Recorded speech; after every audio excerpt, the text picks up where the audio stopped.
기독교의 핵심은 구원입니다. 그죠? 이 구원은 기독교가 기독교 되게 한 이유이기도 합니다. 예수님의 십자가의 죽음과 부활, 이 모든 것이 구원을 위해 주어진 것들이었습니다. 그래서 초대교회 때부터 신앙의 표어는 구원입니다. 전도 표어도 예수 믿고 구원받으라 이것이었고, 성경 공부도 구원받는 생활에 대해서 공부를 합니다. 모든 예식의 주제도 이 구원 문제입니다. 구원을 떠나 교회는 존재할 수 없습니다.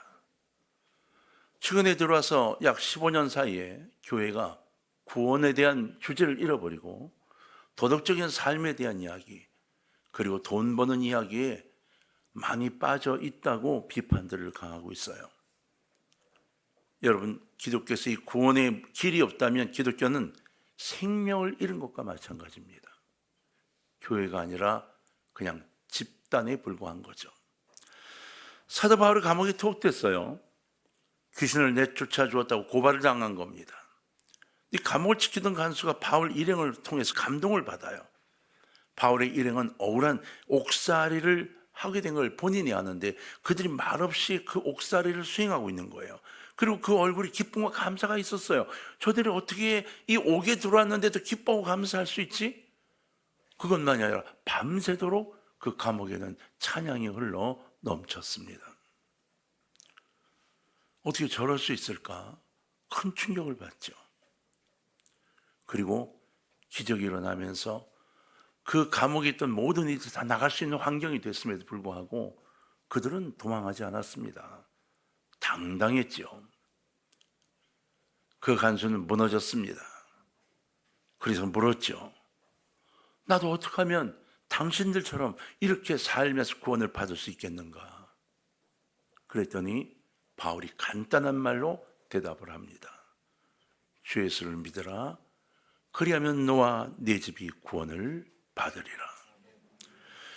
이것이 전도의 표적이고 구원으로 인도하는 유일한 길입니다. 이것을 우리는 진짜 가장 중요한 질문이라고 이야기해요. 교회가 갖는 가장 중요한 질문, 이 세 가지로 정리를 좀 해서 오늘 우리가 한번 우리들 마음속에 이 질문을 던져보려고 하는 겁니다. 저나 여러분 모두가 다 교회를 다니면서 갈등하고 있는 한 가지가 있죠. 진짜 구원을 받고 있는가? 내겐 구원이 있는가? 우리는 이것을 확신이라고 말합니다. 여러분 정말로 구원에 확신이 있으신가요? 여러분 구원을 받으셨습니까? 라고 물으면 이 질문에 뭐라고 답을 하실 수 있나요? 신앙 안에서 이 질문처럼 진지한 질문은 없습니다. 당신은 돈을 벌 수 있나요? 건강? 이거 아무 소용이 없습니다. 왜? 이 땅을 떠날 때가 되고 나면 하나밖에 남는 게 없습니다. 구원이요. 신앙의 세계로 들어가려면 이 질문에 대한 확실한 대답을 할 수 있어야만 합니다. 여러분 자신들을 보세요. 설교를 들을 때 돈에 대한 문제나 세상 재미있는 코미디 문제는 정신이 바짝 듭니다. 그런데 구원이라는 단어가 탁 나오면 차단되고 맙니다. 설교를 들을 생각하지 않지요. 또 고리타분해질 것 같지요. 그런데 아시나요? 이 구원 문제야말로 여러분 인생에서 가장 중요한 질문이라는 거예요. 이단인 구원파는 이 구원의 문제를 너무나 지나치게 다루어서 사람들을 힘들게 만들어요. 대체 구원을 며칠 날 몇십 몇 번에 받았는지까지 기억을 해야 한대요. 기억 못하면 가짜라는 거예요. 그래서 사람들이 혼동하고 막 힘들어하죠. 아니에요. 그렇지 않아요. 그러나 반면에 구원에 대해서 너무나 무관심한 그런 가르침도 있어요. 아닙니다. 구원은 반드시 그 성도들 가슴에 품고 기도하며 감사함으로 나가야 할, 대충 넘어갈 문제가 아니라 진지하게 감사해야 할 바로 그러한 질문인 거예요. 지금 임종하는 사람이 있다고 합시다. 잠시 후면 운명하게 됩니다. 그럼 지금 이 사람의 가장 중요한 문제가 무엇일까요? 무엇이 가장 중요할까요? 재산이요? 건강이요? 지금 임종을 직전에 두고 있는데요. 지금 임종을 앞두고 있는 이 사람의 가장 중요한 문제, 구원에 대한 문제를 확신시켜주는 거예요. 그 물어야 합니다. 당신은 예수를 구주로 믿습니까? 확실하게 구원받았습니까? 하나님에 들어갈 준비가 되어 있습니까? 이걸 물어야 합니다. 묻지 않고 보내고 나서 마음속에 내 부담으로 남지 않도록 확실하게 묻고 확실하게 그에게 다짐을 받아야 합니다. 임종자의 이보다 더 중요한 일이 어디 있어요? 그래서 그가 정말로 자유함 속에서, 영적인 자유함 속에서 내가 천국에 갈 수 있어 라는 그 꿈을 갖고 천국을 향해 갈 수 있도록 길을 열어주어야 하는 겁니다. 자, 여러분께 묻습니다. 당신은 구원 받았습니까? 그리고 하나님 나라에 들어갈 준비가 되어 있습니까? 이 질문에 자신 있게 아멘으로 대답할 준비가 되어 있다면 세상이 무엇이 두려워요? 천국 갈 건데요. 죽음이 두려워요. 왜? 천국 갈 자신이 없는 겁니다. 죽음이 올까 봐 두렵고 아픈 것도 죽음과 연결되어 두려워요. 아플까 봐 두려운 게 아니라 죽을지도 모른다는 두려움이 나를 더 힘들게 하죠. 아니에요. 구원의 확신이 있는 사람은 잠들었다 깨면 만날 주님을 그리워하며 죽음을 이겨냅니다. 이 구원에 대한 확신을 갖고 신앙인들이 세상을 살 때 누구나 자신 있고 담대할 수 있어요. 확신 있는 구원의 고백, 바로 여기 신앙생활에 출발이 들어 있는 거거든요. 여러분 어떤가를 오늘 한번 돌아보시면 좋겠어요. 자, 그렇다면 여러분 구원을 받으셨다고 합시다. 자, 그 받은 증거를 이제 찾아봐야 되지 않겠어요? 두 번째는 이겁니다. 구원을 받았으면 무엇으로 구원받았음을 증명할 수 있느냐는 거예요. 자, 구원 받았어요? 그럼 뭐로 증명할래요? 무엇으로 증명할까? 신앙인에게는 분명한 증거가 있어야 합니다. 그 증거가 무엇일까요? 바울은 그 증거를 자유함이다 이렇게 말합니다. 자유함. 구원받은 그리스도인에게는 하나님이 주신 참 자유함이 주어집니다. 영적 자유함. 구원을 받으면 전과 비교해 볼 수 없는, 내 마음속에 표현할 수 없는 그 기쁨과 영적인 평안함이 확 자리 잡게 되죠. 왜? 두려움이 사라지니까요. 천국이 분명히 내 것임을 확신하게 되고 믿어지니까요. 세례받은 분들에게 세례 문답을 할 때 예수 믿고 나서 가장 먼저 느낀 게 뭐냐고 물으면 거의 대부분 마음이 평안이라고 대답해요. 맞아요. 구원의 확신이 생기면 마음의 평안이 생깁니다. 불안해지지 않아요. 그러니까 우울증에서 건져지게 됩니다. 이것이 가장 커다란 축복이죠. 신앙인은 영적으로, 정신적으로 또 일상생활에서 자유를 느낄 수 있어야 돼요. 그리고 자유로운 길에 들어서 찬양할 수 있어야죠. 여러분, 바울은 감옥에 갇혔어요. 쇠사슬에 채워졌어요. 그 쇠사슬이 벽에 묶여 있었어요. 발도 마찬가지 제대로 누울 수 없었어요.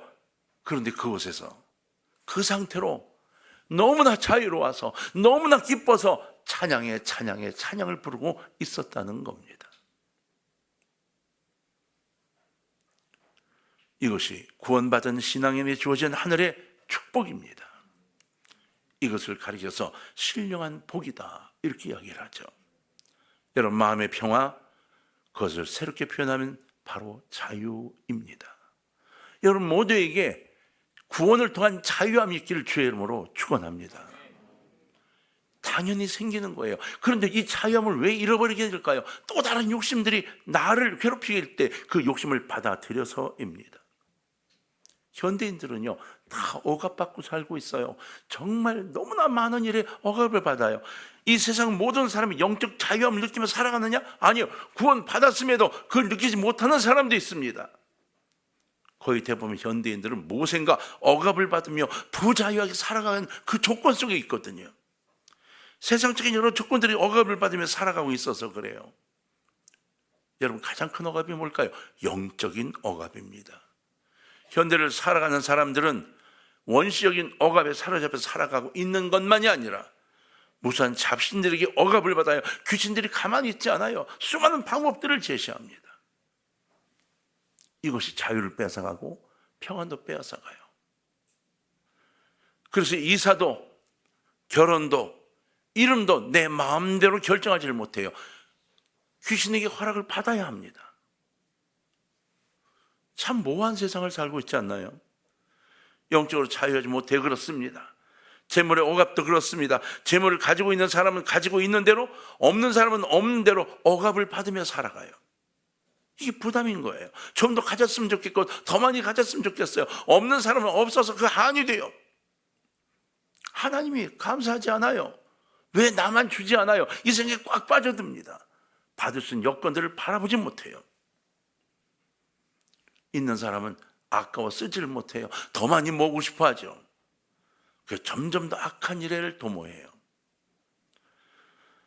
돈이 아까워서 맛난 음식도 못 사 먹어요. 큰맘 먹어야 짜장면 한 그릇 사 먹을까? 덜덜 떱니다.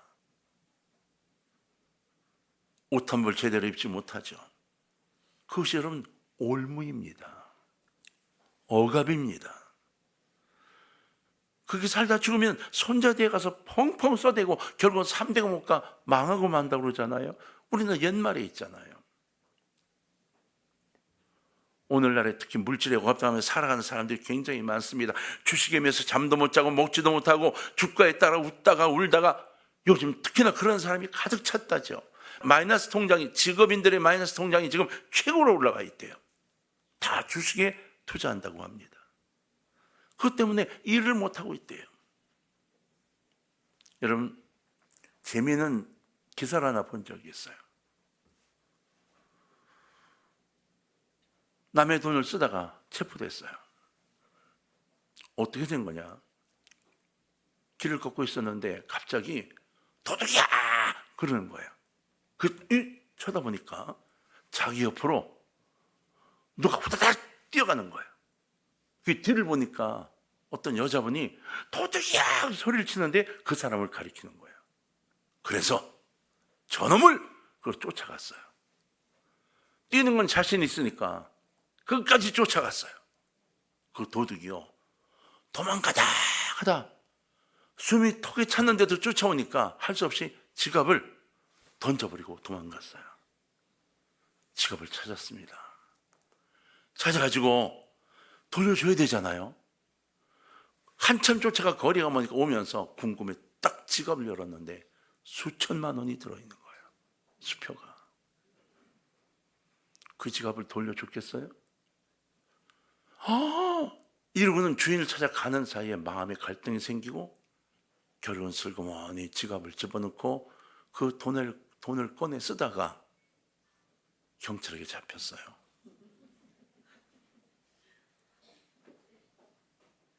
저는 이 기사 보고 얼마나 웃었는지 웃다가 웃을 수가 없었어요. 왜? 우리를 이야기하는 것 같은 거예요. 의분으로 잡으러 갔죠. 근데 액수를 보는 순간 의분은 다 사라지고 용감도 사라지고 결국은 내가 도둑이 되고 말거든요. 그렇지 않나요? 등산이나 운동, 낚시 다 올무가 됩니다. 사람들을 구속해요. 헤어나지 못하게 합니다. 중독이 돼서 그래요. 어느 충청도에 시골교회가 있는데 시골교회가 커다란 저수지 바로 10m를 언덕 위에 교회가 있었대요. 그 목사님이 시골이니까 교인 다 해야 10대 명밖에 안 되니까 교인들 좀 많이 안 오니까 취미생활을 한다고 하다가 낚시를 배웠어요. 이 낚시가 너무 재밌는 거예요. 그날도 낚싯대를 들이고 교회 뒤에서 언덕 위에 이제 교회가 있고 밑으로 내려와 낚시를 들고 있는데 이거 낚시를 들고 한 마리 두 마리 잡고 저녁이 어둑어둑해져 올라가는데 누가 교회로 올라가는 거예요. 응? 누구지? 권사님이 교회를 올라가시나? 기도하러 오셨나? 교회 불이 켜졌어요. 뭐 때문에 왔지? 조금 있어 또 한 분이 올라가는 거예요. 집사님은 또 웬일이야? 오늘 모임이 있나? 조금 더 이제 한 마리를 또 잡아서 이야 너무 신난 거예요. 사모님 헐레벌떡 막 뛰어내려오더니 뭐하고 있냐고. 성도들 다 모였는데 왜 모여? 수요기도회 아니냐고 이랬다는 거예요. 그 전날 잡았던 낚시의 이 고기 잡는 즐거움이 오늘 수요기도인 것도 모르고 설교도 준비 안 하고 앉아서 하루 종일 낚시한 거예요.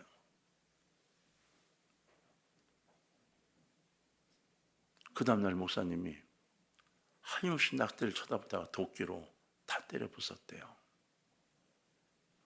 그분이 뭐라 간증했는지 아세요? 그리고 2년 반을 그 교회에 있었는데 그 사이에 성도가 6명이 더 등록을 했다. 저는 지금 울면서 이 글을 쓰고 있습니다. 이렇게 쓰셨더라고요. 누구든 하나님의 방향 아니냐, 인간을 향하면 중독될 일들이 얼마나 많은지 모릅니다. 요즘 젊은이들은 더 고상한 문화에 빠져 있죠. SNS나 다른 것들에 정신없이 빠져 있습니다. 예배 시간에도 손이 덜덜 떨리죠. 왜? 이 핸드폰을 보고 싶어서요. 어디든 핸드폰을 보지 않으면 견디지 못합니다. 점점 더 큰 올무, 이 올무가 우리를 막아서고 있는 거예요. 그 가장 큰 올무가 뭘까요? 실존적인 가장 큰 올무, 죽음의 올무입니다. 죽음의 올무. 사람들마다 이 죽음의 문제 앞에서는 모두 전전긍긍합니다.